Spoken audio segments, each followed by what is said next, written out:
Well, the first thing I did when I came here this morning, I turned this light on, this construction light. If you don't have a construction light, you might want to get one. These are $15, $20 at the hardware store.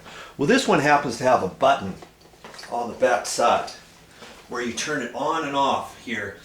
And I reached down there and turned it, and I just barely hit the button and the light burned out. So I had to run back to the store because I could not do this project without bringing these videos to you. And so I need this light for my video camera to get enough light going on. So the only reason why I'm telling you that is, here's a tip for you. I had to get some halogen light bulbs, and these are 500 watt. This one's designed for 500 watts. You can get those construction lights for 300 watts and 250 watt. Well, I ended up going to the store and getting 2 replacement bulbs. Okay, I didn't have any replacement bulbs with me because this light was almost brand new. It's only a few months old.